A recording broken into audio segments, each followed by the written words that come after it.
제인 오스틴의 소설 이성과 감성의 세계로 여러분을 초대합니다. 이 작품은 지금으로부터 200여 년 전 18세기 영국을 배경으로 하는데요.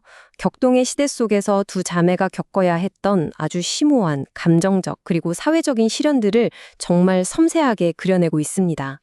자, 그럼 이 책의 가장 핵심적인 개념부터 짚고 넘어가 볼까요? 바로 제목에도 나와 있는 이성과 감성입니다.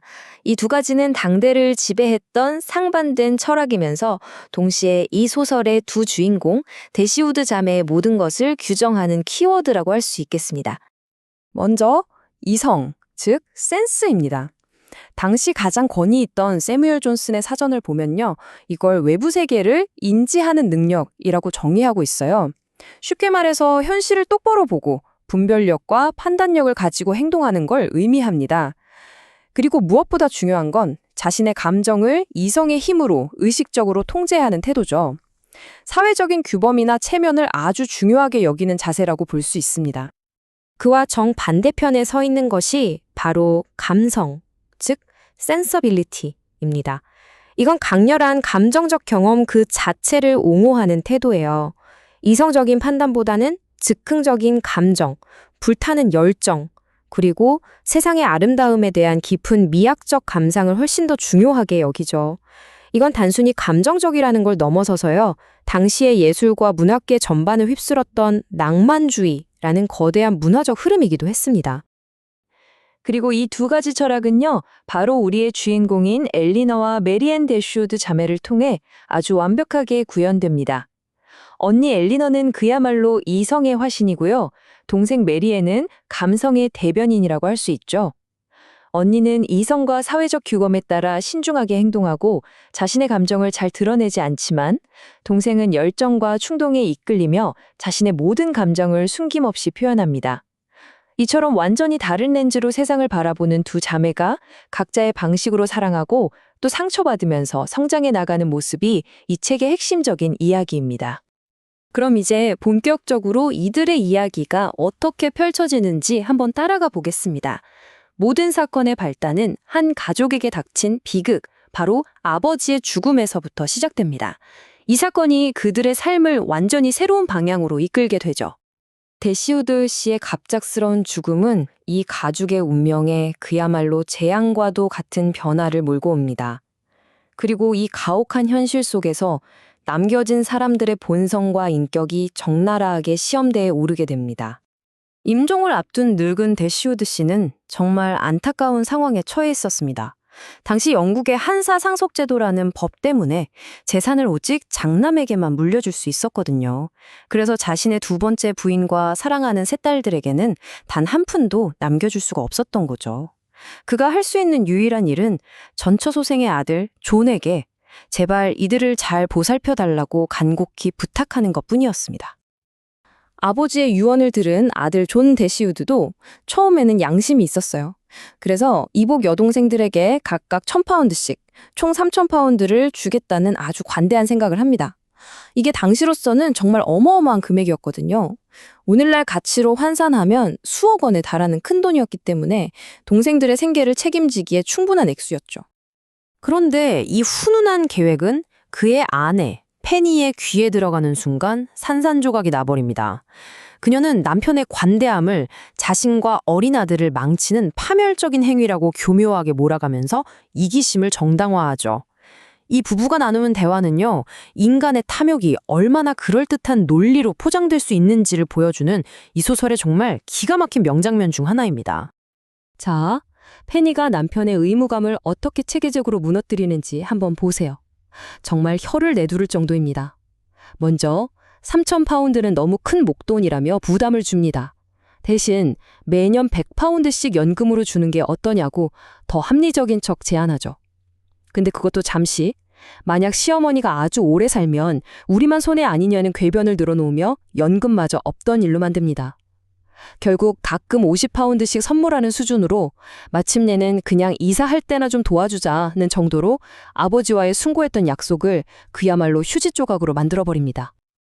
그 결과는 정말 참혹했습니다. 대시우드 부인과 세 딸에게 남은 것은 연간 500파운드의 수입분. 이건 그저 체면만 간신히 유지할 수 있는 사실상 가난한 생활을 의미했죠. 결국 그들은 수십 년이간 살아온 정든 집, 놀랜드 파크를 떠나 훨씬 더 초라한 새 집을 찾아 길을 나서야만 했습니다. 이건 단순히 집을 옮기는 게 아니라 그들이 누리던 사회적 지위와 안정된 삶이 한순간에 무너져 내렸다는 걸 의미하는 거였죠. 이렇게 하루아침에 모든 것을 잃고 배신감에 휩싸인 가족에게 아주 먼 곳에서 예상치 못한 도움의 손길이 찾아옵니다. 그리고 이로 인해 그들은 전혀 새로운 사회 환경과 낯선 생활 방식에 적응해야만 하는 새로운 과제에 직면하게 되죠. 가족의 상황이 정말 절망적으로 보일 때쯤 한 통의 편지가 도착합니다. 바로 친척인 존 미들턴 경이 보낸 편지였는데요. 자신의 영지에 있는 작은 오두막집 바턴 코티지를 아주 저렴한 값에 빌려주겠다는 제안이었습니다. 이건 그야말로 어둠 속에서 발견한 한 줄기 빛과 같은 소식이었죠. 이 바턴 코티지라는 곳은요, 그들이 살던 웅장한 놀랜드 저택과는 모든 면에서 극명한 대조를 이룹니다. 아늑하긴 하지만 아주 작고 타일 지붕을 얹은 평범한 건물이었죠. 특히 감성의 화신인 메리앤이 꿈꾸던 덩굴이 벽을 타고 오르는 그런 낭만적인 매력은 눈을 씻고 찾아봐도 없었습니다. 하지만 이 소박한 집은 이제 그들에게 무엇보다 소중한 안전한 피난처가 되어주었습니다. 그들의 새로운 집주인인 존 미들튼 경은 유쾌하고 인정 많은 사람이었지만 좀 시끄러울 정도로 친절을 베푸는 스타일이었고요. 반면에 그의 아내인 미들튼 부인은 겉으로는 우아하고 예의 바르지만 사실은 사교적인 체면과 형식에만 신경 쓰는 아주 차가운 사람이었습니다. 그리고 그곳에서 또 한 명의 중요한 인물을 만나게 됩니다.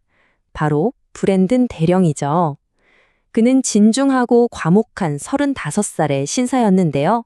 미들턴 경이 짓궂은 농담의 대상이 되곤 했지만 그의 조용하고 깊은 시선은 처음 만난 순간부터 오직 메리앤에게만 고정되어 있었습니다. 자, 이렇게 자매가 새로운 삶에 조금씩 정착해갈 무렵 아주 다른 매력을 가진 두 남자가 그들의 삶에 들어옵니다. 그리고 이것은 두 자매의 성격만큼이나 판이하게 다른 두 가지 사랑 이야기의 시작을 알리는 신호탄이었죠. 먼저 엘리너에게 다가온 남자는 바로 에드워드 페러스입니다. 그는 바로 그들의 재산을 가로챈 올케, 페니의 남동생이죠. 그는 조용하고 수줍음이 많지만 교양이 풍부하고 진실한 사람입니다. 그의 온화하고 겸손한 성품은 엘리너와 조용한 유대감을 형성하죠. 이들의 관계는 불같은 열정이 아니라 서로에 대한 깊은 존중과 이성적인 대화를 바탕으로 차분하게 그리고 아주 단단하게 쌓여갑니다. 에드워드의 이런 생각은 당시 사회가 중시하던 낭만적 열정과는 아주 뚜렷한 대조를 이룹니다. 그는 부나 명예 같은 화려함이 아니라 자신만의 방식대로 소박한 형복을 추구하는 사람이었어요. 그리고 바로 이런 가치관이 이성의 여인 엘리너의 마음 깊은 곳에 큰 울림을 주었던 겁니다. 반면에 메리앤의 로맨스는요, 정말 한 편의 소설처럼 아주 극적으로 시작됩니다. 비 오는 날 언덕을 급하게 내려오다가 그만 발목을 삐끗하고 마는데요. 바로 그 순간 어디선가 나타난 멋지고 카리스마 넘치는 윌러비라는 청년이 그녀를 번쩍 안아 집까지 데려다 준 것이죠. 메리앤과 윌러비의 교감은 그야말로 즉각적이고 아주 강렬했습니다. 마치 오래전부터 정해진 운명처럼 그들은 문학, 음악, 예술 모든 분야에서 완벽하게 일치하는 취향을 발견하게 되죠. 이건 단순한 호감을 넘어서 서로가 서로의 영혼의 반쪽임을 확인하는 순간이었고 이 발견은 걷잡을 수 없는 로맨스에 불을 지핍니다. 보세요. 이들의 관계는 감성의 이상을 그대로 보여주듯이 정말 엄청난 속도와 강렬함으로 발전합니다. 매일같이 찾아오고 일주일 만에 머리카락 같은 사적인 증표를 주고받죠. 순식간에 주변 사람들뿐만 아니라 그들 자신조차도 이미 약혼한 사라고 믿게 될 정도였어요. 물론 이성적인 언니 엘리너의 눈에는 이 모든 것이 너무나 성급하고 또 불안해 보일 수밖에 없었지만요. 메리앤이 드디어 자신의 영혼의 짝, 완벽한 상대를 찾았다고 믿는 바로 그 순간, 꿈처럼 달콤했던 로맨스는 아무런 예고 없이 정말 설명할 수 없는 방식으로 갑작스러운 끝을 맞이하게 됩니다. 윌러비는 대시우드 가족과 그들의 작은 집에 대해서 정말 절대적인 애착을 보여줬습니다. 심지어 바톤 코티지는 완벽 그 자체라서 돌 하나라도 손대서는 안 된다고 열정적으로 선언하기까지 했죠. 바로 이 모습 때문에 그의 갑작스러운 변화가 모두에게 더욱 큰 충격으로 다가옵니다. 바로 그 다음 날이었어요. 그는 창백하고 몹시 동요하는 모습으로 나타나서는 부유한 친척인 스미스 부인의 명령 때문에 어쩔 수 없이 런던으로 떠나야 한다고 말합니다. 그것도 갑작스럽게, 그리고 언제 돌아올지 기약도 없이 말이죠. 그의 행동은 어제와는 180도, 정말 충격적일 정도로 달라져 있었습니다. 그는 어딘가 거리를 두는 듯했고 태도는 애매했으며 무엇보다 가장 잔인했던 것은 사랑하는 메리앤에게 단 한마디의 사적인 설명이나 미래에 대한 약속도 없이 그렇게 황급히 떠나버렸다는 겁니다. 불과 하루 전까지 보여줬던 그 뜨거운 헌신에서 얼음장같이 차가운 무관심으로의 갑작스러운 변화. 이것은 메리앤의 가슴에 고통스러운 질문만을 남깁니다. 윌러비의 진심은 과연 무엇이었을까요? 그는 왜 떠나야만 했을까요? 바로 이 깊은 미스터리가 우리가 다음 이야기에서 함께 풀어가야 할 가장 중요한 숙제가 되겠습니다. 지난 시간 모든 걸 잃고 새로운 곳에 정착해야 했던 대시우드 가족 이야기 기억나시죠? 특히 둘째 딸 메리앤은 정말이지 머리부터 발끝까지 완벽한 마치 소설 속에서 튀어나온 것 같은 그런 남자를 만나길 꿈꿨잖아요. 워낙 감수성이 풍부하고 열정적이라 웬만한 현실 속 남자들은 눈을 차지도 않았죠. 과연 메리앤이 그토록 바라던 완벽한 사랑이 정말 현실에 나타날 수 있을까요? 그러던 어느 날이었어요. 비바람이 몰아치는 언덕을 막 뛰어내려오던 메리앤이 그만 발목을 심하게 접질리고 맙니다. 정말 꼼짝도 할 수 없는 그런 위기의 순간이었죠. 그런데 정말 영화의 한 장면 같지 않나요? 바로 그때 운명처럼 한 남자가 나타납니다. 그리고는 망설임 없이 메리앤을 번쩍 안아들고 집까지 데려다 주는 거예요. 메리앤이 꿈에 그리던 바로 그 낭만적인 영웅의 등장이었습니다. 자, 그럼 첫 번째 이야기, 영웅의 등장입니다. 메리앤 더시우드와 존 윌러비, 이 두 사람의 폭풍 같은 로맨스가 과연 어떻게 시작되고 또 얼마나 깊어지는지 아주 자세하게 한번 들여다보겠습니다. 오늘 우리가 함께 따라가 볼 여정은요, 바로 이렇습니다. 영웅처럼 나타난 윌러비와의 첫 만남, 그리고 이걸 통해 들여다보는 두 자매의 너무나도 다른 사랑 방식, 또 미스테리한 인물이죠, 브랜든 대령의 숨겨진 과거, 그리고 행복의 가치에 대한 흥미로운 논쟁을 거쳐서요, 모든 걸 뒤흔들어버리는 갑작스러운 작별의 순간까지 함께 가보겠습니다. 윌러비와의 만남은요, 정말 운명적이라는 말밖에는 할 말이 없죠. 지금 보시는 이 문구처럼 두 사람은 취향부터 시작해서 생각하는 것까지 뭐 하나 다른 게 없었어요. 그냥 비슷한 걸 좋아한다? 이 정도 수준이 아니에요. 이건 당시에 감성의 시대가 꿈꾸던 가장 이상적인 만남, 그러니까 영혼의 반쪽을 드디어 찾은 것과 같은 사건이었던 겁니다. 메리앤에게 윌러비는 바로 그런 존재였어요. 두 사람의 관계는 정말 눈 깜짝할 사이에 깊어졌습니다. 윌러비는요, 거의 매일같이 찾아와서 메리앤의 세계에 완벽하게 스며들었죠. 보시는 것처럼 그는 단순히 옆에 있어주는 걸 넘어서요, 음악, 춤, 시, 심지어는 모든 대화 주자에서 메리앤의 열정을 그대로 비춰주는 거울 같은 존재가 되어주었습니다. 메리앤 입장에선 어땠을까요? 아, 내가 꿈꾸던 이상이 드디어 현실이 되었구나. 이걸 매일매일 확인하는 과정이었던 셈이죠. 이 문장이 정말 메리앤이라는 인물을 압축해서 보여주는 것 같아요. 그녀가 생각하는 이상적인 남자는요, 어떤 일을 하든 절제나 피곤함 따위는 모르는, 그야말로 끝없는 열정의 소유자여야 했거든요. 그런데 윌러비가 바로 그런 사람이었던 겁니다. 살아 움직이는 이상형 그 자체였죠. 그의 이런 넘치는 에너지는 조용하고 차분하기만 한 에드워드 페라스와는 정말 극과 극이었고요. 메리앤의 마음을 단숨에 사로잡을 수밖에 없었던 이유입니다. 관계가 깊어지면서 이들의 애정 표현은 점점 더 과감해졌습니다. 윌러비는 자기가 직접 키운 말을 선물하고 또 자기가 앞으로 살게 될 집을 미리 구경시켜주고요. 심지어는 메리앤의 머리카락을 잘라서 자기 수첩에 간직하기까지 합니다. 이게 요즘 시각으로 보면 그냥 로맨틱한 선물 같지만 당시 사회에서는 의미가 완전히 달랐어요. 이건 거의 우리 약혼할 사이입니다 라고 동네방네 알리는 거나 마찬가지였거든요. 그러니 가족들은 당연히 곧 공식적인 발표가 있겠구나 하고 믿을 수밖에 없었죠. 자, 이제 이 소설의 가장 핵심적인 주제로 한번 들어가 볼게요. 바로 메리앤의 뜨거운 열정과 언니 엘리너의 신중함으로 대표되는 너무나도 다른 두 가지 종류의 사랑에 대한 이야기입니다. 이 표를 보시면 두 자매의 차이가 한눈에 들어오죠. 메리앤은 자기 감정을 숨김없이 그야말로 폭발적으로 표현하는 감성의 화신입니다. 반면에 언니 엘리너는 감정을 꾹꾹 눌러 담고 모든 상황을 이성적으로 판단하려는 이성의 인물이죠. 특히 사랑과 존경을 하나라고 생각하는 메리앤과는 달리 엘리너는 존경할 수는 있지만 사랑하지는 않을 수도 있다고 생각해요. 이게 바로 이 책의 제목이기도 한 이성과 감성의 핵심적인 대립구도입니다. 여러분은 어느 쪽에 더 마음이 가시나요? 사실 이 말은 엘리너가 아니라 그녀의 어머니가 한 말이죠.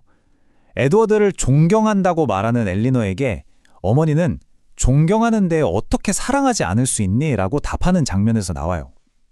여기서 정말 중요한 건요. 어머니마저도 메리앤처럼 감성의 편에 서 있다는 겁니다. 이건 뭘 의미할까요?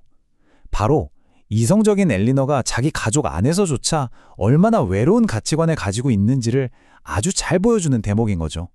자, 여기서 감성, 즉 sensibility라는 단어를 한번 짚고 넘어가야 해요. 18세기에는 이 단어가 지금 우리가 쓰는 의미랑은 조금 달랐습니다.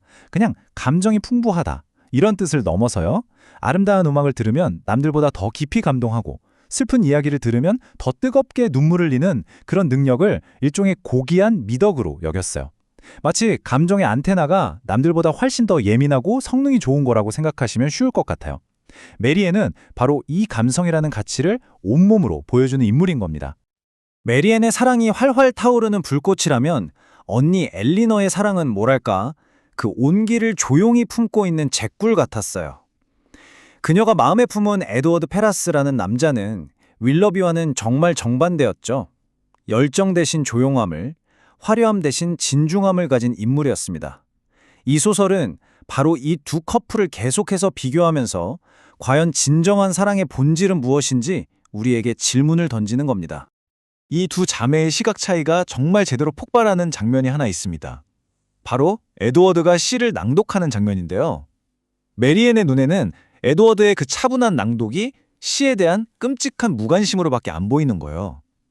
감정의 폭발을 중요하게 생각하는 그녀에게 열정 없는 낭독은 시에 대한 모욕과도 같았던 거죠. 하지만 엘리너는 다르게 봐요. 그건 무관심이 아니라 그냥 에드워드의 신중한 성품이 드러나는 것일 뿐이라고요. 똑같은 행동을 보고도 이렇게나 다른 해석을 내리는 두 자매의 모습입니다. 자, 이제 이야기의 또 다른 한 축을 담당할 인물, 바로 브랜든 대령에게 초점을 맞춰보겠습니다. 그는 조용한 우소와 함께 미스테리한 그림자를 들이우는 인물이죠. 윌러비와 메리앤의 화려한 로맨스가 한창일 때 그 모든 걸 그림자처럼 지켜보는 한 사람이 있었습니다. 바로 브랜든 대령이에요. 35살의 진중하고 과묵한 신사종. 그는 윌러비의 젊음과 열정 앞에서 그저 조용히 메리앤을 바라볼 뿐입니다. 윌러비의 감성에 대비되는 이성과 경험, 그리고 연륜을 상징하는 인물이라고 할 수 있겠네요. 브랜든 대령이 품고 있는 미스터리는 한 통의 편지와 함께 수면 위로 떠오릅니다. 다 같이 소풍갈 생각에 들떠있던 어느 아침이었어요. 편지를 확인한 그의 얼굴이 갑자기 새하얗게 질리더니 아무 말 없이 급하게 자리를 떠버립니다. 그의 갑작스러운 행동 하나가 평화롭던 식사 자리에 아주 팽팽한 긴장감을 불어넣죠. 그는 급한 일 때문에 런던에 가야 한다면서 단 하루도 지체할 수가 없다고 말합니다. 아니, 도대체 무슨 소식이길래 늘 젠틀하고 정중하던 그가 모든 예의를 무릅쓰고 이렇게 황급히 떠나야만 했을까요? 그의 침묵은 그 자리에 남은 사람들에게 온갖 궁금증과 추측을 낳게 합니다. 바로 그때 분위기 파악 못하는 수다쟁이 제닝스 부인이 이 미스터리의 결정적인 실마리를 슬쩍 던집니다. 그녀는 이 모든 일이 윌리엄스 양이라는 여자 때문이라면서 낮은 목소리로 이렇게 속삭이죠. 그 여자, 대령의 사생아래요. 이 한마디는 브랜든 대령에게 우리가 아직 알지 못하는 아주 비극적인 과거가 숨겨져 있음을 암시하면서 이야기에 또 다른 깊이를 더합니다. 이렇게 각자 마음속에 비밀과 질문을 품은 채로 이야기는 잠시 숨을 고르면서 인물들의 내면, 그러니까 그들의 가치관을 깊숙이 들여다보기 시작합니다. 에드워드 페라스의 방문을 계기로 시작된 대화는요, 부, 취향, 그리고 진정한 행복이란 과연 무엇인지에 대한 아주 흥미로운 토론으로 이어지게 됩니다. 자, 재밌는 질문이 던져져요. 행복해지려면 돈이 얼마나 필요할까? 놀랍게도 두 자매는 거의 비슷한 X를 이야기합니다. 하지만 그 돈을 원하는 이유는 하늘과 땅 차이죠. 메리앤에게 돈은요, 사랑하는 사람과 책 읽고 음악 들으면서 고상한 취향을 나누기 위한 수단일 뿐이에요. 하지만 엘리너에게 돈은 가난과 결핍에서 벗어나서 안정적인 삶을 꾸리기 위한 목적 그 자체에 가깝습니다. 이 대화야말로 낭만적 이상주의와 냉정한 현실주의가 어떻게 다른지를 명확하게 보여주는 대목이죠. 이 행복에 대한 돈 얘기는 자연스럽게 취향에 대한 이야기로 넘어가는데요. 특히 당시 유행했던 픽처레스크라는 미학적 개념이 등장합니다. 이게 뭐냐면요. 아주 잘 다듬어진 예쁜 정원보다는 좀 거칠고 야생적이고 심지어 낡고 허물어진 풍경에서 더 큰 아름다움을 느끼는 그런 미적 사조였어요. 그리고 이 취향의 차이는 곧 세상을 바라보는 세계관의 차이를 의미했습니다. 에드워드는 전 허물어진 오두막보다는 아늑한 농가가 더 좋아요 라고 말하면서 이 픽처레스크 취향에 정면으로 반대합니다. 이건 단순히 풍경 취향을 말하는 게 아니에요. 이건 그의 인생관 그 자체를 보여주는 아주 상징적인 대사입니다. 강렬하고 격정적인 감흥을 주는 거친 자연을 선호하는 메리앤과는 달리 에드워드는 인간적인 편안함과 실용적인 안정을 훨씬 더 가치 있게 여기는 인물이라는 걸 보여주는 거죠. 자, 이제 이야기의 흐름이 급격하게 바뀝니다. 소설의 첫 번째 클라이맥스라고 할 수 있죠. 완벽해 보였던 메리앤의 로맨스가 한순간에 무너지는 순간, 바로 윌러비의 설명 없는 작별입니다. 정말 충격적인 건 이별 바로 전날 밤까지만 해도 모든 게 완벽했다는 거예요. 윌러비는 바로 다음날 저녁에 또 오겠다고 약속까지 했고요. 이 코티지가 너무나 완벽한 곳이라며 애정을 표현했죠. 그의 말이나 행동 어디에서도 이별의 징후는 찾아볼 수가 없었습니다. 그래서 다음날 벌어진 일은 더 큰 충격일 수밖에 없었죠. 하지만 바로 다음날 나타난 윌러비는 완전히 다른 사람이 되어 있었어요. 어제 그 다정하던 사람은 온데간데 없고 얼음장처럼 차가운 거리감을 가진 남자만 서 있었죠. 그는 런던에 사업 때문에 떠나는데 언제 돌아올지는 자기도 모른다고 퉁명스럽게 말할 뿐이었습니다. 하룻밤 사이에 메리앤의 완벽했던 이상형은 도저히 이해할 수 없는 타인이 되어버린 겁니다. 다시 꼭 찾아오라는 대시우드 부인의 말에 윌러비는 당황해서 말을 더듬습니다. 그의 말을 들어보세요. 뭔가 굉장히 횡설수설하고 당황한 기색이 역력하죠. 이 혼란스러운 대답과 불편한 태도는 이 작별이 단순한 여행이 아니라 뭔가 차마 설명할 수 없는 복잡한 사정에 있다는 걸 강하게 암시합니다. 그는 황급히 작별 인사를 마치고 마차에 올랐고 정말 순식간에 시야에서 사라져 버렸습니다.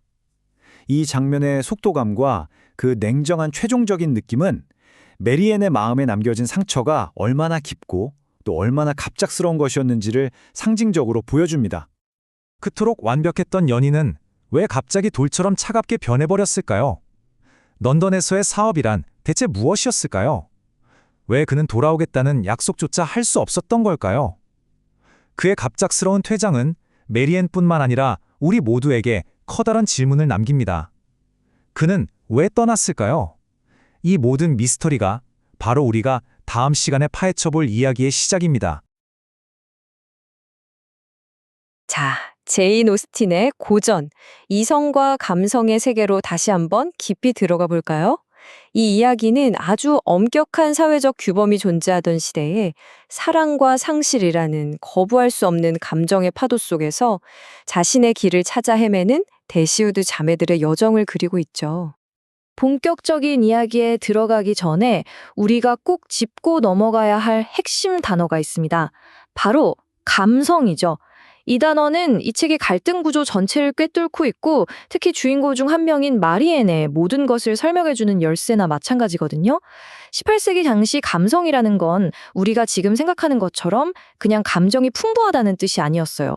훨씬 더 복잡한 의미를 담고 있었죠. 그건 일종의 교양이자 미덕으로 여겨졌습니다.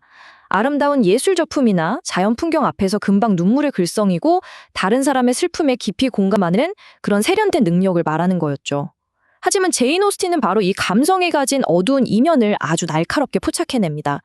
감정이란 게 내면에서 우러나오는 진실한 목소리가 아니라 다른 사람에게 보여주기 위한 과장된 연기가 될 수도 있다는 거죠. 그러니까 다른 사람의 아픔에 공감하기보다는 나는 이렇게 섬세한 감수성을 가진 사람이야 라고 과시하는 데 더 집중하는, 어떻게 보면 아주 자기중심적인 태도로 변질될 위험이 있다는 겁니다. 바로 이 감성이 가진 양면성이 앞으로 우리가 보게 될 마리엔의 비극을 이해하는 가장 중요한 포인트가 됩니다. 자, 그럼 이 감성이라는 키워드를 마음속에 담아두고 이제 본격적인 이야기 속으로 들어가 보겠습니다.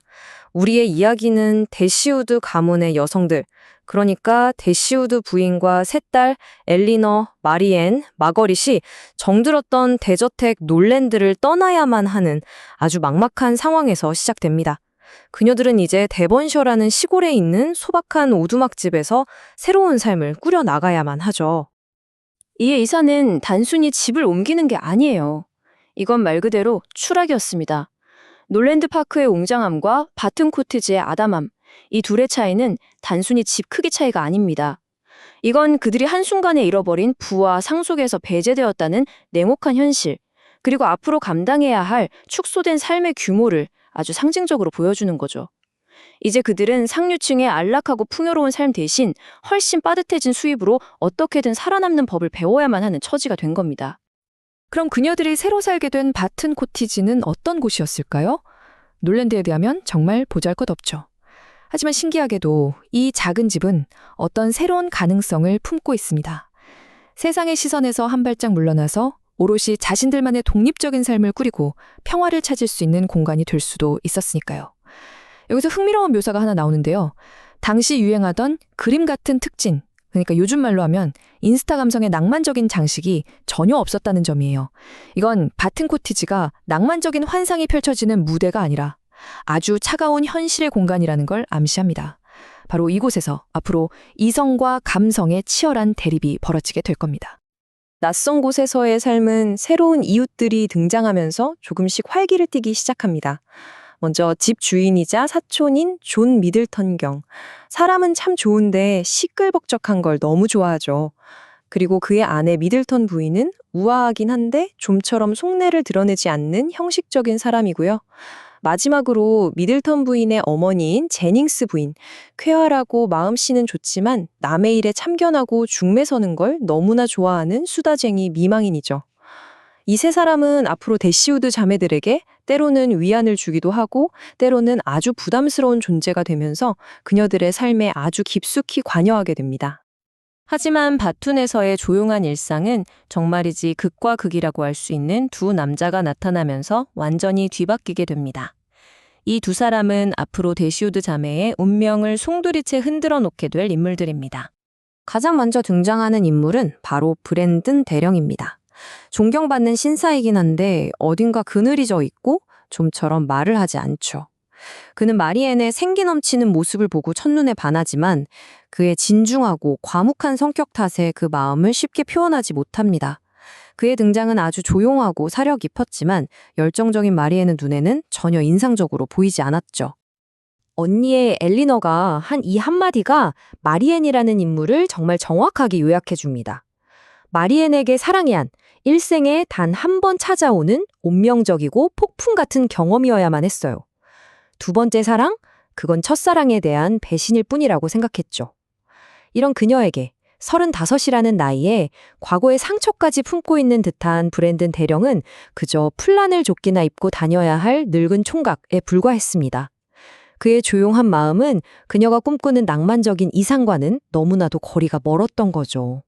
하지만 운명은 마치 마리엔의 이런 낭만적인 기대를 이미 알고 있었다는 듯이 정말 영화 같은 만남을 준비해두고 있었습니다. 마리엔이 동생 머거릿과 함께 언덕을 뛰어다니다가 갑작스러운 폭풍우를 만나 급하게 내려오던 바로 그 순간이었죠. 이건 정말 로맨스 소설의 한 장면, 바로 그 자체죠. 발목을 삐끗해서 넘어진 마리엔 앞에 총을 든 아주 멋진 청년이 나타납니다. 그가 바로 매력적인 존 윌럽이었어요. 그는 망설임 없이 마리엔의 품에 안아 집까지 데려다 주면서 그녀의 상상력을 단 한순간에 사로잡아 버립니다. 이 운명적이고 극적인 만남, 이게 바로 마리엔이 평생 꿈꿔왔던 사랑의 시작 방식, 바로 그것이었습니다. 자, 이렇게 해서 마리엔 앞에는 완전히 다른 두 남자가 서게 된 겁니다. 한쪽에는 그녀가 가진 낭만적 이상의 화신, 윌러비가 있습니다. 젊고 잘생겼고 열정적이고 심지어 시와 음악에 대한 취향까지 완벽하게 똑같죠. 그리고 다른 한쪽에는 성숙함과 신중함, 그리고 아직 드러나지 않은 깊은 고통을 지닌 브랜든 대령이 있습니다. 이 두 사람은 마리엔에게 남성성과 사랑에 대한 완전히 상반된 두 가지 모델을 제시하면서 이 책의 중심 갈등을 본격적으로 만들어 나갑니다.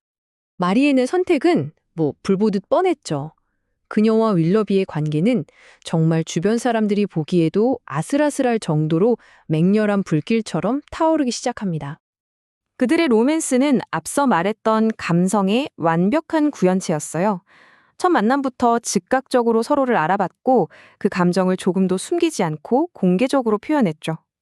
매일같이 코티지를 찾아오고 같은 책을 읽으며 함께 눈물을 흘리고 심지어 윌러비는 마리엔에게 말을 선물하고 마리엔의 머리카락 한 줌을 잘라가는 당시로서는 약혼의 징표나 다름없는 행동까지 서슴지 않습니다. 그들의 애정 표현은 너무나 거침이 없어서 가족들은 물론이고 주변 사람들 모두가 둘이 비밀리에 약혼했다고 확신할 정도였습니다. 이렇게 한쪽에서는 뜨거운 사랑이 불타오르고 있는데 다른 한쪽에서는 뭔가 미스터리한 일이 벌어집니다. 모두의 시선이 마리엔과 윌러비에게 쏠려 있는 동안 이 목가적인 풍경에 갑자기 어두운 그림자가 드리워지기 시작한 거죠. 바로 브랜든 대령에게요. 어느 날 아침 모두가 함께 식사하는 자리에서 브랜든 대령에게 편지 한 통이 도착합니다. 편지를 읽은 그의 얼굴은 새하얗게 질리고 그는 급하게 런던으로 떠나야 한다며 황급히 자리를 떠나버리죠. 이 갑작스러운 출발은 그를 둘러싼 미스테리한 분위기를 한층 더 짙게 만듭니다. 아무 걱정 없어 보이는 윌러비와는 너무나 대조적으로 그에게는 뭔가 고통스러운 과거가 있는 것처럼 보이죠. 여기에 제닝스 부인이 그 일이 윌리엄스 양이라는 대령이 사생아와 관련된 것이라는 소문을 퍼뜨리면서 미스테리는 더욱 증폭됩니다. 그런데 정말 충격적인 건 브랜든 대령이 떠나고 얼마 지나지 않아 윌러비 역시 갑작스럽게 떠나겠다고 선언한다는 겁니다. 부유한 친척인 스미스 부인의 일 때문에 런던으로 가야 한다는 거였죠. 그의 설명은 뭔가 앞뒤가 맞지 않고 그의 태도는 몹시 고통스러워 보였지만 마리엔에게는 그저 하늘이 무너지는 듯한 소식이었습니다. 그는 그렇게 가버렸습니다. 돌아오겠다는 뚜렷한 약속도 마리엔과 결혼하겠다는 공식적인 발표도 없이 말이죠. 모두가 약혼을 기정사실로 여기던 상황에서 이런 식의 불분명한 이별은 마리엔의 세계를 송두리째 흔들어 놓는 엄청난 충격이었습니다. 그토록 확실해 보였던 행복은 한순간에 끔찍한 불확실성으로 바뀌어버렸습니다. 윌러비가 떠나면서 마리엔은 깊은 절망의 늪에 빠지죠. 그리고 바로 그때 예상치 못한 손님이 찾아오면서 엘리너에게도 또 다른 종류의 훨씬 더 조용하고 내밀한 고통이 시작됩니다. 이 장면이야말로 이 책의 제목인 이성과 감성이 무엇을 의미하는지 가장 극명하게 보여주는 부분입니다. 마리엔은 자신의 슬픔을 전혀 숨기지 않아요. 오히려 슬픈 음악을 연주하고 밥도 먹지 않고 몇 시간씩 울면서 자신의 슬픔에 깊이 빠져들죠. 이게 바로 감성의 방식입니다. 감정을 있는 그대로 표출하고 심지어는 그 감정 자체에 탐닉하는 태도죠. 반면에 엘리너는 어떨까요? 그녀 역시 마리엔 못지않게 고통스럽지만 그 고통을 억누르고 가족을 위해 해야 할 일들을 묵묵히 해냅니다. 이것이 바로 이성입니다. 그녀의 슬픔이 덜해서가 아니라 자신의 감정이 다른 사람에게 미칠 영향을 먼저 고려하는 사회적 책임감 때문이죠. 두 자매의 이상반된 태도는 감정을 어떻게 대해야 하는지에 대한 근본적인 시각차를 보여줍니다. 바로 그때 놀랜드 시절부터 엘리너와 미묘한 감정을 나눴던 에드워드 페라스가 바튼 코티지를 찾아옵니다. 하지만 그의 등장은 엘리너에게 위안이 되기는커녕 오히려 더 큰 혼란과 고통을 안겨주게 됩니다. 그런데 엘리너의 눈에 비친 에드워드는 어딘가 이상합니다. 유난히 기운이 없고 우울해 보이죠. 그는 큰 야망도 없고 그저 자신만의 방식으로 행복해지고 싶다고 말합니다. 심지어 당시 유행하던 그림 같은 풍경을 감상하는 것조차 거부하죠.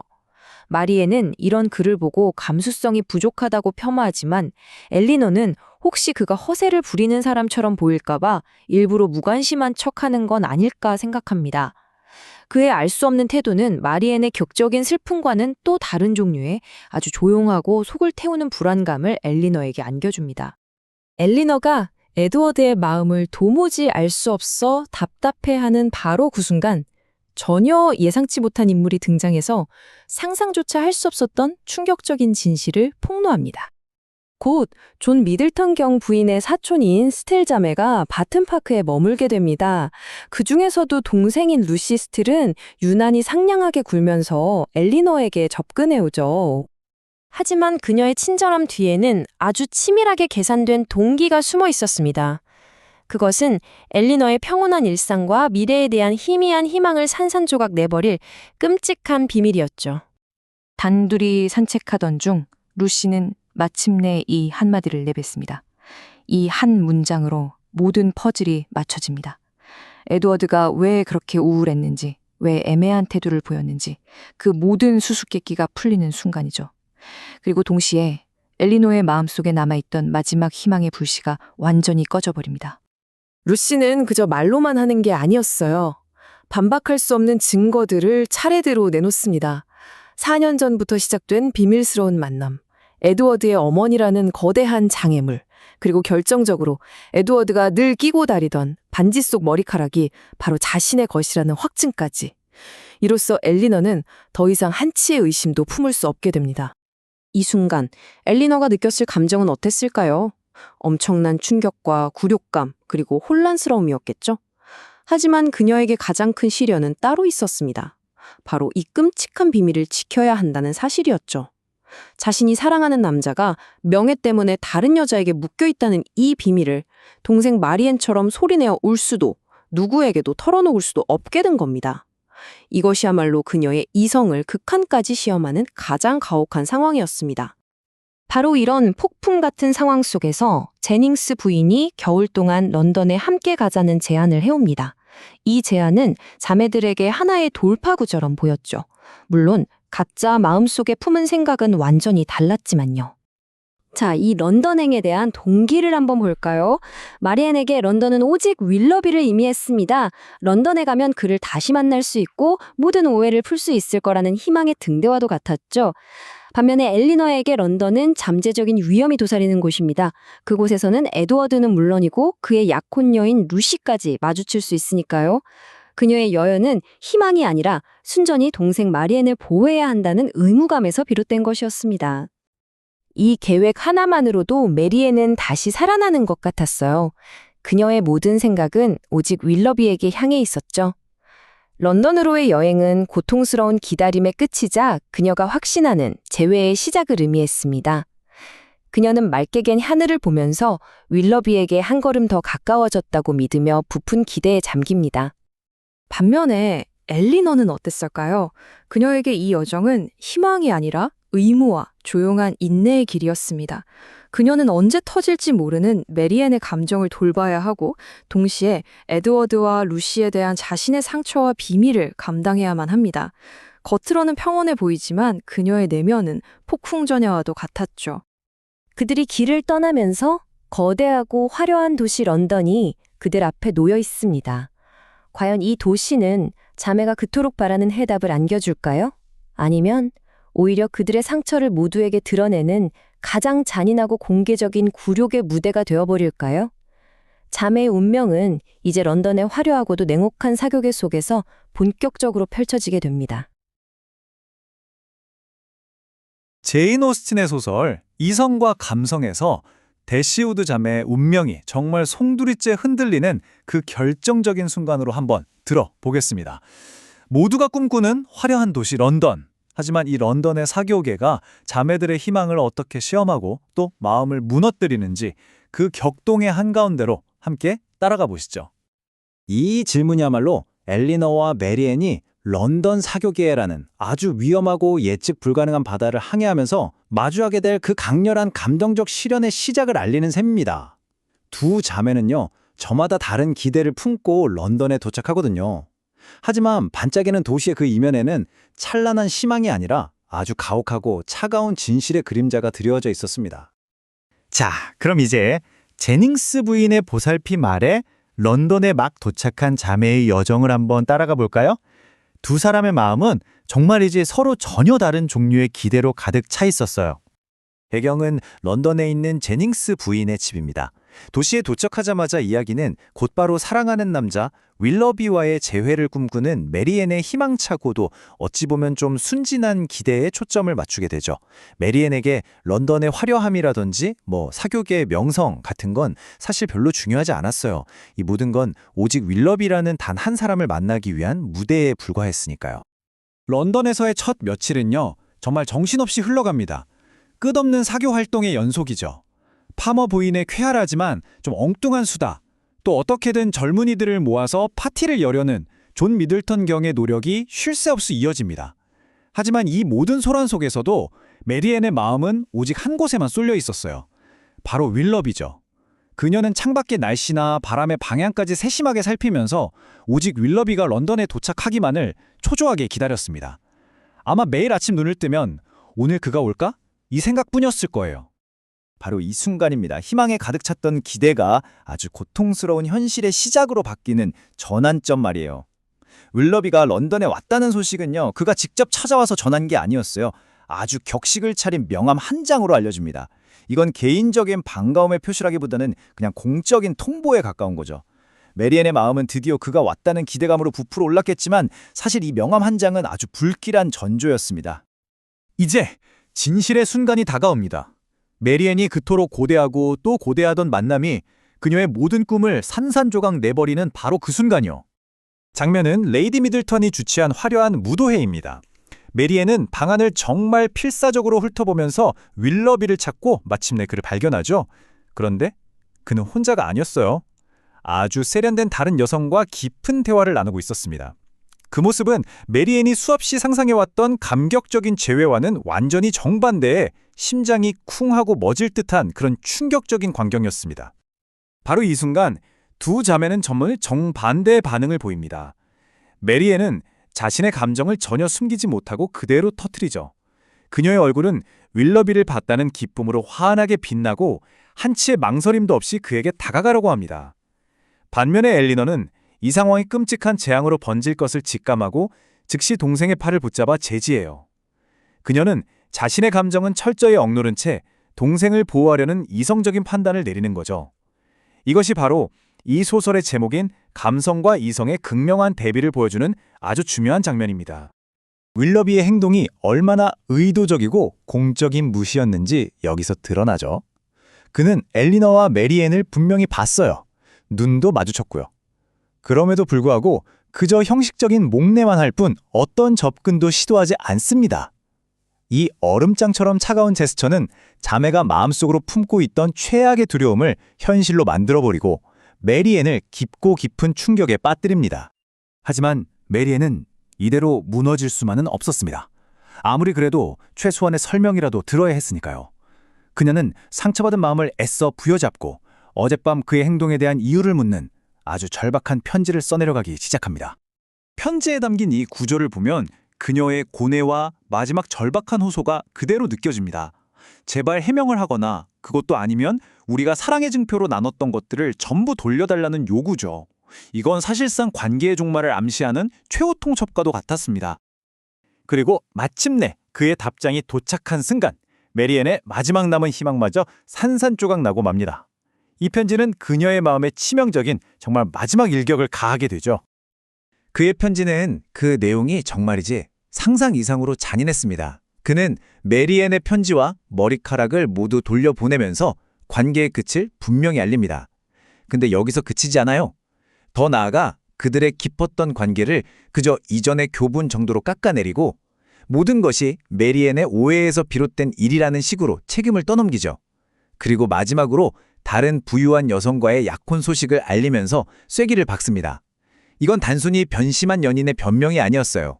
자신의 사회적 야망을 위해서 한 사람의 순수한 감정을 철저하게 짓밟아버리는 아주 계산된 행동이었습니다.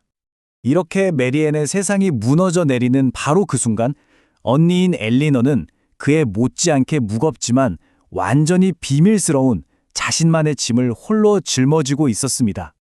자, 이 질문을 통해 우리의 시선은 자연스럽게 엘리너에게로 옮겨갑니다. 그녀가 겪고 있는 이 엄청난 심리적 압박, 그 누구도 알아주지 못하고 알아줘서도 안 되는 그 고통을 한번 들여다보죠. 이야기는 다시 루시 스틸이라는 인물이 엘리너에게 충격적인 비밀을 털어놓았던 바턴 시절로 거슬러 올라갑니다. 이 고백이야말로 지금까지 엘리너를 꽁꽁 올가매고 있던 그 고통의 시작이었죠. 루시의 고백은 정말 충격적이었습니다. 그녀가 에드워드와 무려 4년이나 비밀리에 약혼한 사이였고 그 증표로 머리카락을 넣은 반지까지 가지고 있다는 거였죠. 이 모든 사실을 알게 된 그 순간 엘리너가 에드워드에게 느꼈던 모든 감정의 의미가 완전히 뒤바뀌어 버립니다. 바턴에서 보았던 그의 모든 망설임과 슬픔이 자신을 향한 감정이 아니라 다른 여자를 향한 의리 때문이었다는 걸 깨닫게 된 거죠. 그리고 엘리너는 이 모든 것을 절대로 발설해서는 안 된다는 끔찍한 약속에 얽매이게 됩니다. 이 문장이야말로 엘리너라는 인물의 성격을 완벽하게 요약해줍니다.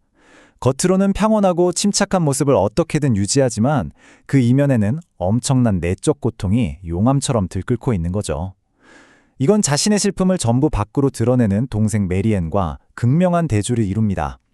엘리너는 자신의 감정을 억제하는 것을 미덕이자 또 의무라고 여기는 사람입니다. 이렇게 두 자매가 겪는 고통의 본질은 완전히 다릅니다. 메리앤의 슬픔은 마치 모두가 볼 수 있게 활활 타오르는 화산과 같아요. 반면에 엘리너의 슬픔은 아주 깊고 고요한 바다와 같아서 겉으로는 잔잔해 보이지만 그 깊이를 아무도 짐작할 수 없죠. 메리앤은 한때나마 보답받았던 사랑이 배신당했다고 느끼지만 엘리너는 애초에 허락되지도 않은 사랑을 했다는 그 냉혹한 사실을 홀로 감내해야만 합니다. 이 모든 끔찍한 사실들이 밝혀진 후 한 자매는 끝없는 절망 속으로 빠져들고 다른 한 자매는 그 배신 뒤에 숨겨진 또 다른 진실을 마주하게 됩니다. 메리앤은 말 그대로 삶으로부터 완전히 물러서 버립니다. 식사도 거부하고 윌러비를 떠올리게 하는 슬픈 노래만 끝없이 연주하면서 피아노 앞에서 몇 시간이고 보내죠. 그녀는 자신의 비참함을 적극적으로 키우면서 슬픔이 자신을 완전히 잠식하도록 내버려둡니다. 얼마 지나지 않아 제닝스 부인을 통해 윌러비가 배신한 진짜 이유가 밝혀집니다. 그의 새로운 약혼 여인 그레이 양이 무려 5만 파운드라는 엄청난 재산을 가진 상속녀였기 때문이죠. 결국 윌러비의 선택은 낭만적인 사랑이 아니었던 겁니다.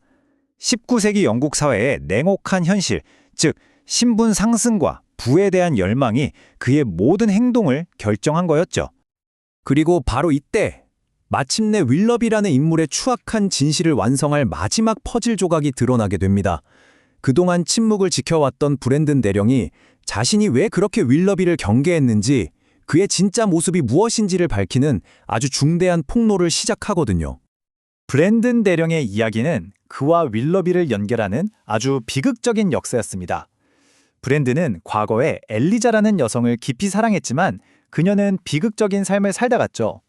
브랜든은 죽어가는 그녀의 딸 또 다른 엘리자를 지켜주려 했지만 이 어린 엘리자와저 윌러비에게 유혹당하고 무참히 버려졌던 겁니다. 바턴에서 브랜든 대령이 그토록 급하게 떠나야만 했던 이유도 바로 이것 때문이었죠. 이 이야기는 윌러비의 잔인함이 단순한 변심이 아니라 아주 상습적인 악행이었음을 명백히 드러냅니다. 이건 브랜든 대령에게도 과거의 끔찍한 상처를 다시 헤집는 정말 고통스러운 고백이었을 겁니다. 브랜든 대령 자신의 목소리로 직접 전하는 이 말은 윌러비의 행동이 얼마나 무정하고 비열했는지를 정말 생생하게 전달합니다. 메리앤이 겪은 사랑의 배신이라는 개인적인 비극에 이제는 한 여성의 인생 전체를 파멸시킨 진짜 악당의 모습이 더 씌워지는 순간입니다. 자매가 런던의 그 고통스러운 기억을 뒤로하고 떠났을 때 메리앤의 주체할 수 없는 감정적 고통은 결국 끔찍한 육체적 쇠약으로 나타나기 시작합니다. 장소로 옮겨봤지나 메리앤의 슬픔은 전혀 나아지지 않았어요. 오히려 그녀는 자신의 슬픔을 더욱 탐닉하기 시작합니다. 궂은 날씨에도 아랑곳하지 않고 일부러 비를 맞으며 황량한 들판을 헤매고 다니죠. 이것은 그녀의 슬픔을 더욱 깊게 만드는 일종의 자기 파괴적인 행동이었습니다. 결국 메리앤의 병세는 걷잡을 수 없이 악화됩니다. 억제되지 않았던 감정적 고통이 이제 그녀의 육체를 서서히 잠식하기 시작한 거죠. 슬픔에 젖어 일부러 비를 맞은 것을 시작으로 심한 오한과 무기력증을 보이더니 결국엔 생명을 위협할 정도의 심각한 고열에 시달리게 됩니다. 그녀의 섬세한 감성이 이제 그녀의 생명 자체를 위협하고 있는 겁니다. 메리앤의 운명은 한치 앞을 내다볼 수 없고 엘리너는 홀로 이 모든 위기에 맞서야 하는 상황. 우리는 이 극적인 질문을 마지막으로 남겨두려고 합니다. 주체할 수 없는 감정의 경랑이 한 사람의 육신을 삼키려 할 때 냉철하고 침착한 이성은 과연 구원의 손길이 될 수 있을까요? 이야기의 마지막 장에서 그 해답을 함께 찾아보도록 하겠습니다.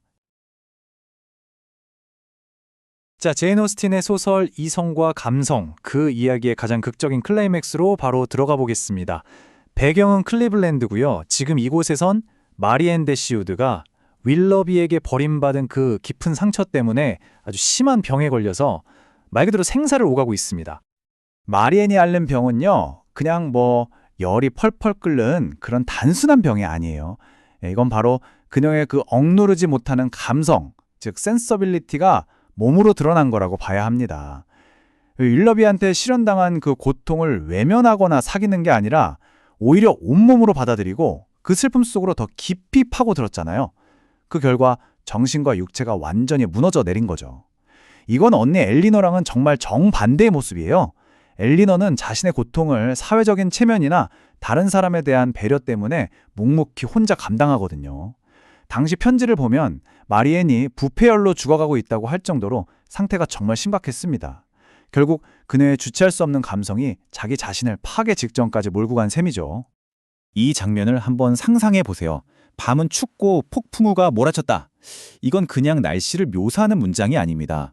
집 밖에서 미친 듯이 몰아치는 이 폭풍우는요, 마리앤의 생명을 위협하는 위태로운 상태, 그리고 그걸 지켜보는 언니 엘리너의 마음속에서 휘몰아치는 그 불안과 고통을 그대로 비춰주는 거울 같은 거예요.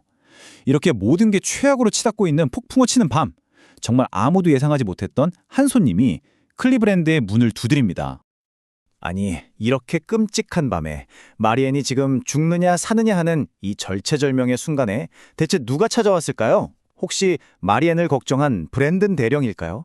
아니면 소식을 듣고 한달음에 달려온 어머니일까요? 집안에 있는 모든 사람들이 숨을 죽이고 문 쪽을 바라봅니다. 과연 이 거센 폭풍을 뚫고 온 사람은 누구였을까요? 문이 열리는 순간 엘리너의 눈앞에 서 있는 사람은 세상에 다름 아닌 존 윌러비였습니다. 마리앤을 이 지경으로 만든 바로 그 장본인이요. 그런데 그의 모습이 예전에 우리가 알던 그 자신감 넘치고 매력적이던 모습이 아니었어요. 완전히 넋이 나간 사람처럼 뭔가 절박하고 광적인 모습으로 서 있었습니다. 이게 그가 뱉은 첫 마디였습니다. 제발 말해줘요. 그녀가 괜찮은 겁니까? 아닙니까? 이 다급한 질문에서 그의 진심 어린 고통이 느껴지기는 하지만 엘리너의 반응은 얼음장처럼 차가울 뿐입니다. 그녀 생각엔 윌러비는 더 이상 메리앤의 안부를 물을 자격조차 없는 사람이니까요. 늘 이성과 평정심을 잃지 않는 엘리너는 이 극적인 순간에도 자기 감정을 철저히 통제하면서 냉정하게 그를 대합니다. 윌러비는 마리앤이 위독하다는 소식을 듣고 정말 앞뒤 가릴 것 없이 미친 듯이 달려온 거였어요. 그리고 그는 엘리너에게 자신의 모든 것을 털어놓기 시작합니다. 이건 단순히 변명을 하려는 게 아니에요. 과거 자신의 행동에 대해서 길고 또 아주 열정적으로 고백을 하면서 완벽하게 용서받지는 못하더라도 최소한의 이해라도 용서라도 구하고 싶었던 거죠. 자, 윌러비의 고백.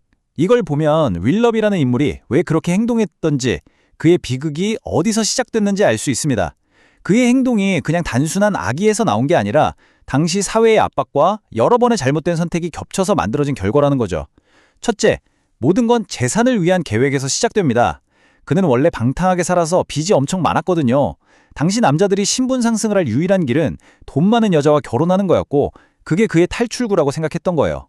그런데 둘째, 예상치 못한 사랑. 바로 마리앤을 만나면서 이 모든 계획이 흔들리기 시작합니다.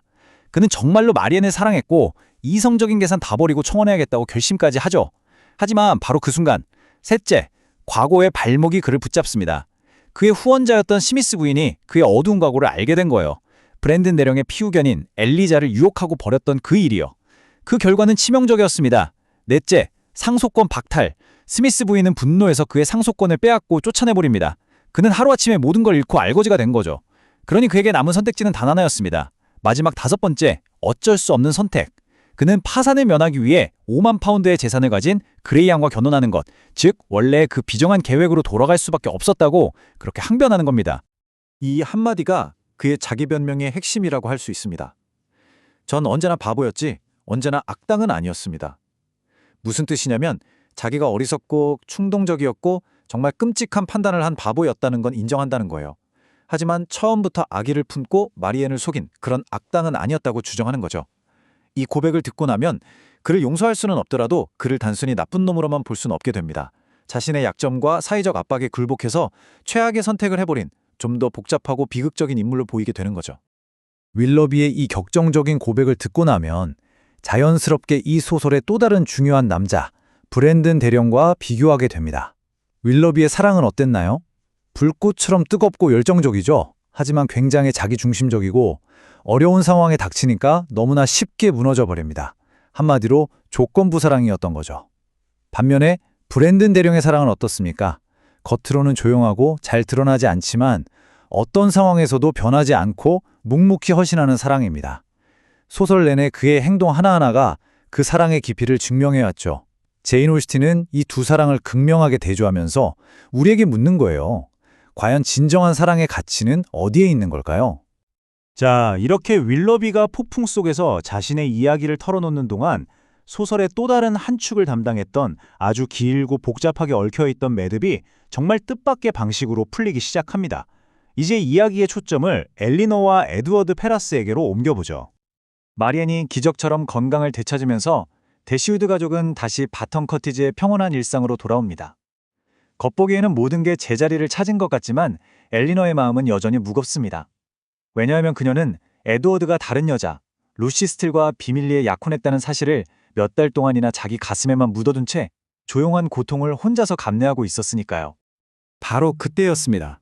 한 하인이 정말 아무렇지도 않게 무심코 툭 던진 한 마리가 대시우드 가족에게 엄청난 충격을 안겨줍니다. 아씨, 페라스 씨 결혼한 거 아시죠? 이 소식은 엘리너의 인생을 송두리째 흔드는 말이지만 이렇게나 평범하고 일상적인 대화 속에서 툭 튀어나옵니다. 이게 바로 일상 속에 숨어있는 드라마를 포착하는 제인 오스틴의 천재성이죠. 이 말을 듣는 순간 엘리너의 얼굴은 새하얗게 질립니다. 그녀가 그토록 오랫동안 마음속에 품어왔던 마지막 희미한 희망의 불씨마저 완전히 꺼져버리는 순간인 거죠. 동생 마리에는 언니의 창백한 얼굴을 보고 막 히스테리를 부리지만 정작 당사자인 엘리너는 이 엄청난 충격 속에서도 자신의 감정을 억누르면서 평정을 유지하려고 필사적으로 애를 씁니다. 이것이야말로 그녀의 이성, 센스가 겪는 가장 큰 시련이라고 할 수 있겠죠. 자, 그런데 여기서 제인 오스틴이 숨겨놓은 교묘한 장치가 빛을 발합니다. 이 모든 혼란의 원인은 딱 하나, 페라스 씨라는 이 모호한 호칭 때문이었어요. 하인이 페라스 씨라고 했을 때 독자들도 대시우드 가족도 모두 당연히 에드워드를 떠올렸죠. 하지만 우리가 그리고 그들이 깜빡 잊고 있던 사실이 있습니다. 바로 페라스 가문에는 아들이 둘, 형 에드워드와 동생 로버트가 있었다는 것. 이 아주 사소한 디테일이 바로 모든 오해를 풀고 엄청난 반전을 가져올 열쇠가 됩니다. 그럼 이 거대한 오해가 어떻게 풀리는지 한번 단계별로 살펴볼까요? 첫째, 하인은 그냥 페라스 씨가 결혼했다고 말했을 뿐 그게 에드워드라고 콕 집어 말하진 않았습니다. 둘째, 바로 여기서 기회주의자 루시 스틸의 본성이 드러납니다. 에드워드가 명예를 지키려고 자신과의 약혼을 깨지 않으니까 그의 어머니가 화가 나서 상속권을 박탈해버리잖아요. 돈이 목적인 루시에게 가난뱅이가 된 에드워드는 이제 아무 쓸모가 없어진 거죠. 그래서 그녀는 재빨리 새로운 상속자가 된 더 어리석고 허영심 많은 동생 로버트에게로 갈아탄 겁니다.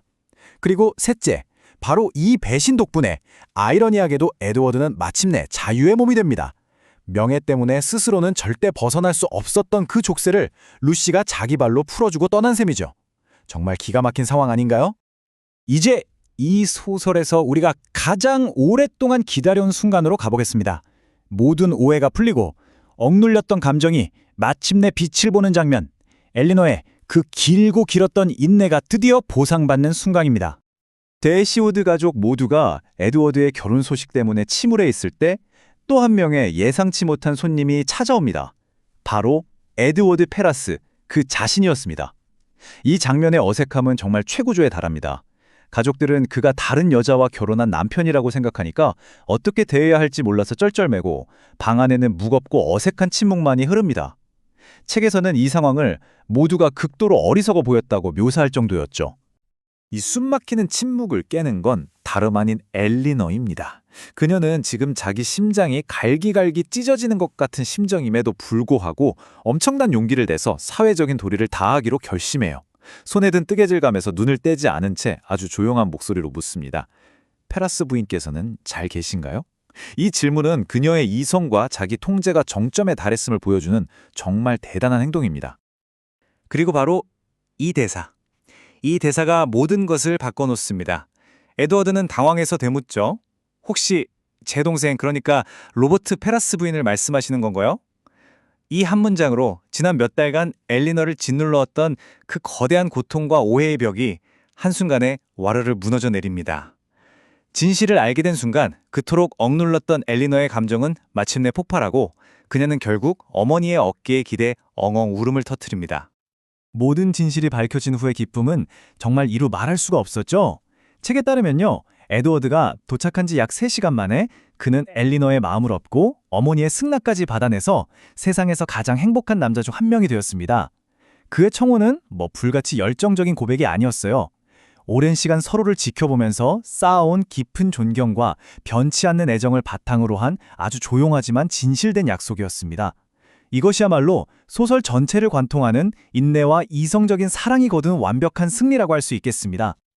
자, 이제 소설의 결말을 전체적으로 한번 조망해 보겠습니다. 제인 오스틴은 단순히 두 자매를 행복하게 결혼시키는 데서 이야기를 끝내지 않아요. 여러 커플들의 각기 다른 운명을 통해 자신이 말하고자 하는 주제를 아주 명확한 구조로 보여줍니다. 마리엔의 변화야말로 이 소설의 또 다른 핵심입니다. 그녀는 결국 브랜든 대령과 결혼하죠. 근데 이건 절대 실연의 아픔을 잊기 위한 차선책이 아니에요. 윌러비와의 그 열병 같던 사랑, 그리고 그 때문에 죽음의 문턱까지 경험한 후에야 그녀는 비로소 자기가 한때는 경멸했던 가치들을 이해하게 된 겁니다. 예를 들면 변함없는 성실한, 깊은 배려, 그리고 요란하진 않지만 굳건한 헌신 같은 것들이요. 그녀의 뜨거운 감성이 고통이라는 시련을 통해서 이성의 통제를 배우고 마침내 성숙해진 거죠. 그렇기 때문에 브랜든 대령과의 결혼은 이러한 성숙한 가치관에 기반을 둔 아주 현명하고 주체적인 선택이라고 봐야 합니다. 그리고 진정으로 안정되고 깊은 행복의 시작을 의미하는 거고요. 이 표를 한번 보세요. 이게 바로 비평가들이 말하는 이 소설의 아주 정교한 기하학적인 구조입니다. 제인 오스틴이 얼마나 치밀하게 인물들의 운명을 쫙 배치했는지 한눈에 보이죠. 자, 한쪽에는 미덕을 기반으로 한 두 커플이 있습니다.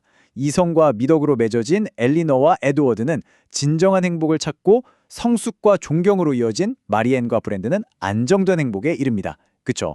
그런데 그 반대편을 볼까요? 완전히 대조적이에요. 이기심으로 뭉친 커플들이죠. 윌러비와 그레이 양은 돈, 즉 재산을 좇았고 루시와 로버트는 허영심을 좇았습니다. 그들의 결말은 똑같이 가정의 불행으로 끝날 것이라고 암시됩니다. 오스틴은 이 완벽한 대칭 구조를 통해서 우리한테 아주 명확하게, 어쩌면 좀 냉정하게까지 보여주는 거예요. 봐라, 어떤 가치를 가지고 만났을 때 진짜 행복해질 수 있는지. 이제 정말 마지막으로 이 소설 전체를 꿰뚫는 핵심 주제죠. 이성과 감성의 관계에 대한 조금 더 깊은 분석으로 이 해설을 마무리해볼까 합니다. 이 비명지르기 대가르기라는 개념은 두 자매의 핵심적인 차이를 정말 강렬하게 요약해주는 말입니다. 마리엔의 비명은 뭐냐면 감정을 아무런 필터 없이 그대로 드러내는 솔직함이에요. 자기 고통을 그대로 표출하죠. 반면에 엘리너의 가리기는 사회적 예의나 타인에 대한 배려라는 일종의 가림막 뒤에서 고통을 꾹 참아내는 태도입니다. 자기 감정을 통제함으로써 자기 자신과 주변 사람들까지 보호하려고 하는 거죠. 여기서 중요한 건 제인 오스틴이 어느 한쪽이 옳다고 말하지 않는다는 겁니다. 그녀는 이 두 가지 태도가 충돌하고 또 조화를 이루는 과정을 보여주면서 인간이 가져야 할 진정한 미덕이란 과연 무엇인가 우리에게 질문을 던지고 있습니다. 결국 이 소설이 우리에게 던지는 최종적인 메시지는 바로 이것이 아닐까 싶습니다. 감정을 무조건 억누르기만 하는 이성도, 또 이성의 통제가 전혀 없는 감성도 온전하지 못하다는 것. 엘리너는 에드워드와의 관계를 통해 자신의 감정을 표현하는 법을 배우고, 마리에는 그 끔찍한 고통을 통해 이성의 중요성을 깨닫게 됩니다. 두 자매는 서로의 여정을 통해 함께 성장하면서 마침내 이성과 감성이 아름답게 조화를 이루는 지점에서 진짜 행복을 찾게 되죠. 결국 이성과 감성은 우리가 둘 중 하나를 선택해야 할 갈림길이 아니라 온전한 인간으로 성장하고 또 온전한 행복에 이르기 위해 반드시 함께 손잡고 가야 할 인생의 동반자인 것입니다.